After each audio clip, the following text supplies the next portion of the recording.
higanteng paniki na kasing laki ng tao, batang babae na lumulutang, mga ordinaryo na tao na may kakaibang kakayahan o superpowers. Lahat ng yan ay nahuli sa kamera. Ako po si Roy Zin, welcome sa Kien Thoughts. Kung hilig mo ang mga ganitong uri ng videos, mag-like at mag-subscribe para lagi kang updated sa ating mga susunod na upload. Alam mo ba na sa ating mundong ginagalawan pala ay may mga taong mayroong espesyal na kakayahan at nagtataglay ng kakaibang kapangyarihan.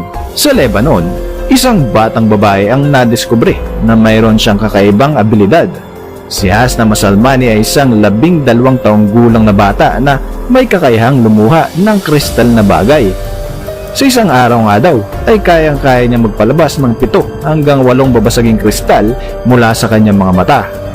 Sinabi ni Hasna na kahit na matatalas ang mga piraso ng crystal object na lumalabas mula sa kanyang mga mata, hindi siya nakakaramdam ng kahit anong sakit.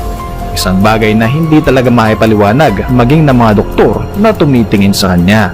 Batang babaeng lumulutang sa Russia. Sa Moscow, Russia, isang kakaibang pangyayari ang nakuhanan ng isang lalaki habang siya ay naglalakad sa kakahuyan kasama ang aso niyang si Tarzan noong 2010. Kitang-kita sa kamera ang isang batang babae na lumulutang habang binabantayan siya ng isang babae na sa tingin ng uploader ay nanay ng bata. Kitang-kita din na noong napansin ng bata na may ibang tao bukod sa kanila, kaagad itong bumaba sa lupa at tumakbo papalayo mula sa aso at sa lalaking may bitbit na kamera. Panoorin ang actual video footage na ito.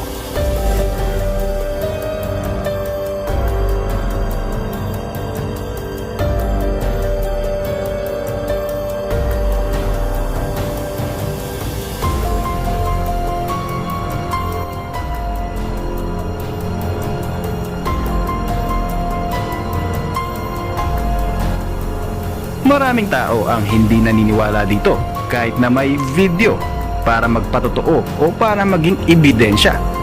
Pero ayon sa relihiyon ng Buddhism at Taoism, mayroon talagang mga tao na may gift of levitation o mga taong may kakayahang lumutang sa hangin. Sa katunayan, marami di umanong School of Mystic Arts ang nagtuturo nito. Subalit mga karapat-dapat lamang ang pwedeng makaalam. Paniki na kasing laki ng tao sa Pilipinas. Kung makikita mo na lumilipad ang ganito kalaking paniki sa kalaliman ng gabi, siguradong tataas ang balahibo mo sa sobrang takot at maaaring maniniwala ka na sa mga aswang at manananggal. Kamakailan lamang ay muling nag-viral ang larawan na ito sa social media at nagbigay ng takot sa napakaraming netizens. Ito ang giant golden crowned flying fox na endemic o matatagpuan lamang sa Pilipinas.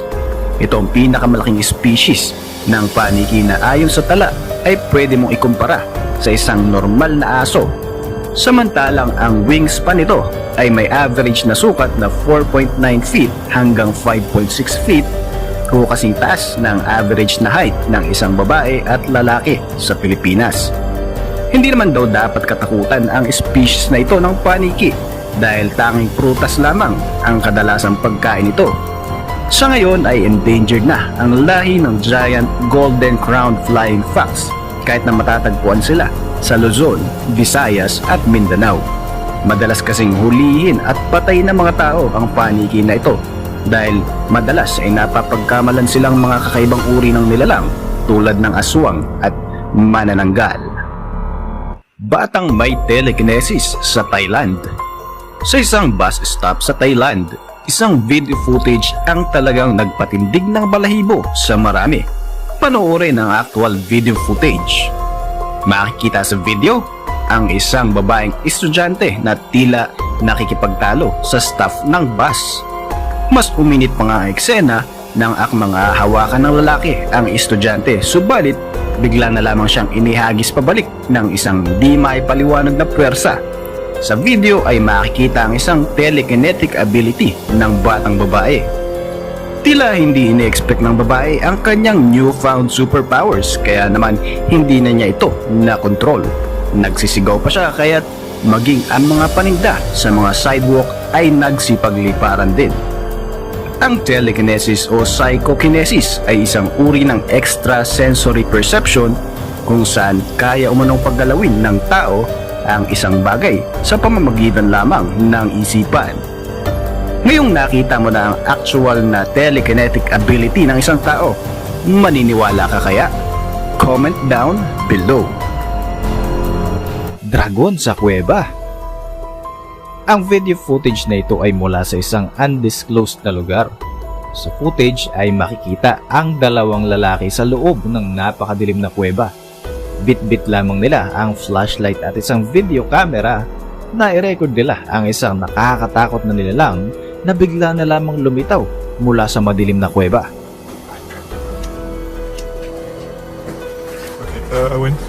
Owen.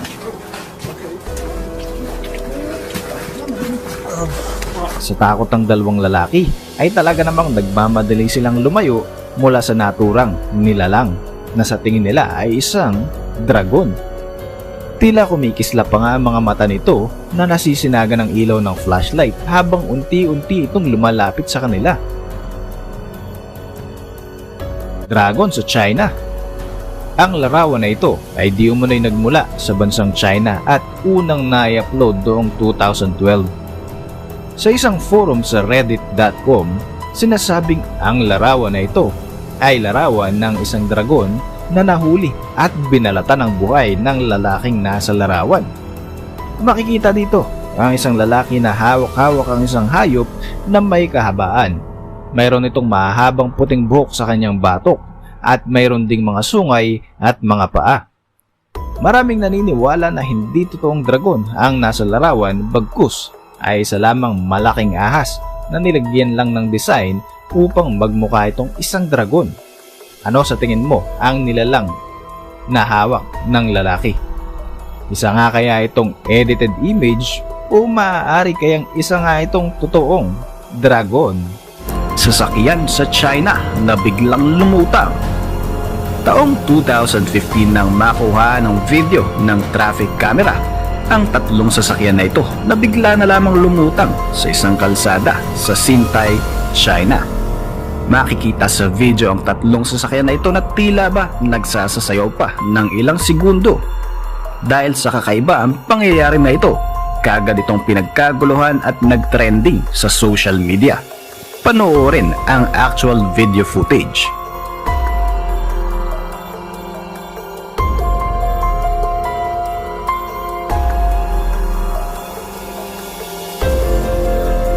Kaibigan, kung ito ay hindi nakuha na ng video footage, malamang ay hindi ka maniniwala na nangyayari ito. Pero paano nga bang bigla na lamang lumutang ang tatlong sasakyan? Ayon sa masusing investigasyon, wala naman talagang magic na nangyari. Nagkataon lamang na mayroong kable sa parting iyon ng kalsada na sumabit sa ilalim ng isang street sweeper. Sakto naman na dumadaan ang tatlong sasakyan kaya sumabit na din ito at umangat dahil sa tensyon na galing mula sa cable wire. Real life, The Flash. Ang video footage naman na ito ay nakuhaan noong 2017, subalit hindi malinaw kung saan nga ba ito naganap. Isang batang babae ang tumatawid sa kalsada, ang muntik nang mahagip ng isang rumaragasang sasakyan. Salamat na lamang sa isang mala superhero na lalaki na ito na parang si Flash sa sobrang bilis. Nagawa niyang maitawid ang babae sa isang ligtas na side ng kalsada at pagkatapos ay bigla na lamang nawala na parang bula. Tinatawag din siyang Anghel de la Guardia ng iba dahil sa pagliligtas na ginawa nito sa batang babae. Panoorin ang nasabing video footage.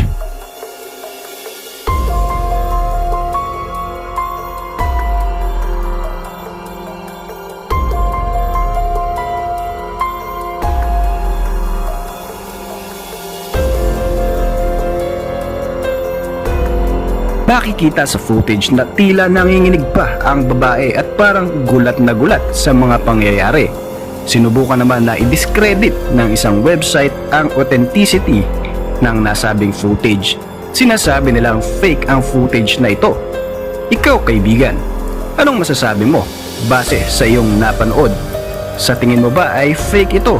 O talaga kayang may mga tao na may superhuman ability at superpowers? Comment down below. Isang batang babae naman mula sa Saransk, Russia ang di umano'y mayroong isang X-ray vision, isang kakaibang abilidad kung saan kayang-kaya di umano nitong makita ang kaloob-looban ng isang tao hanggang sa body organs at mga buto nito sa pamamagitan lang ng kanyang mga mata. Alam mo ba na 10 taong gulang pa lamang si Demkina noong matuklasan niya ang kanyang kakaibang kakayahan? Sinabi niya na nakita niya ang body organs ng kanyang ina at tinawag niya ito bilang medical vision. Nagagawa daw niyang i-switch ang kanyang vision mula sa regular papunta sa X-ray vision. Marami ang nag-akala na naglalaro lamang o gawa-gawa lamang niya ang kakaibang kakayahang ito, subalit nagulat ang marami dahil ang kanyang mga visions ay tugma sa medical analysis ng mga doktor. Sumikat si Natasha hanggang sa ma-feature nga siya sa iba't ibang TV shows sa iba't ibang panig ng mundo dahil sa kanyang natatanging kakayahan. Isang bata naman mula sa Iloilo, Philippines ang di umano'y mayroong kakaibang kakayahan, ang kakayahang gumawa ng apoy sa pamamagitan lamang ng pag-uutos sa isang bagay na mag-apoy. Tinatawag din ito bilang pyrokinesis o ang kakayahang kontrolin ng apoy gamit lamang ang isipan. 3 taong gulang pa lamang si Emma Tablate nang magsimulang mag-develop ang kanyang kapangyarihan. Utusan lamang niya ang isang bagay na nais niyang mag-apoy at bigla na lamang itong magliliyab. Siyempre, kumalat ang kwentong ito ni Emma, maging ang mga mainstream media at ang mga prime TV shows sa bansa ay naging interesadong ipalabas ang kanyang kwento. Maraming mga witnesses katulad ng kanyang kapitbahay, mga kaibigan, mga pulis at maging mga cameraman na nag-cover sa kanya ay nagpatotoo sa kakayahang ito ng bata. Naniniwala naman ang mga sugo ng simbahan na ito ay maaaring gawa lamang ng demonyo. Ang iba naman ay sinasabing ito ay posible daw na gawa ng mga laman lupa.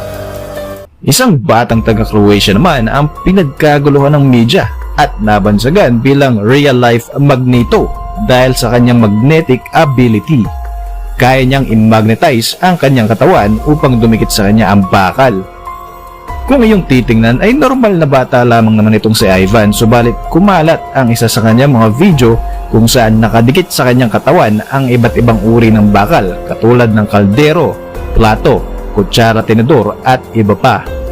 Sinabi ng kanyang mga magulang na sa abilidad na ito ni Ivan ay kayang-kaya niyang buhatin kahit ang 20 kilo na bagay basta ito ay may bakal gamit lamang ang kanyang magnetic ability. Malamang ay maraming magkaka-interest na magkaroon ng abilidad na ito.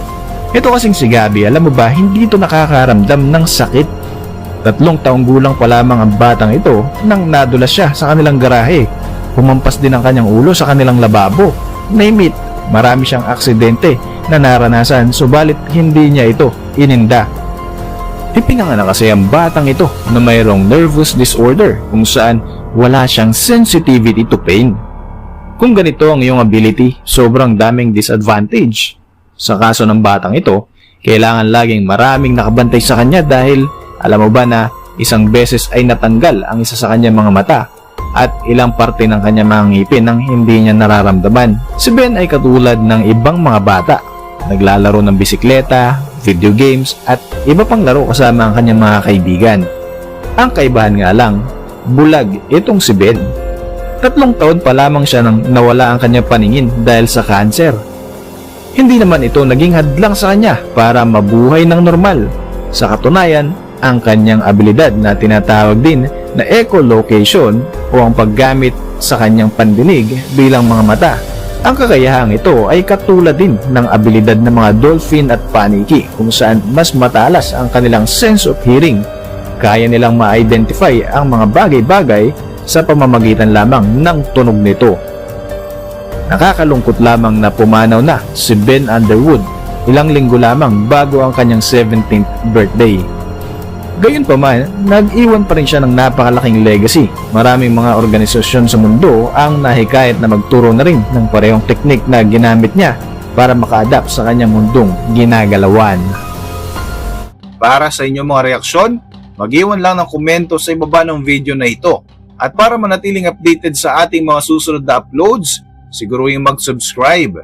I-like mo na rin ang ating mga videos bilang suporta. Muli, ako po si Royce at maraming salamat sa patuloy na pagsubaybay sa ating channel.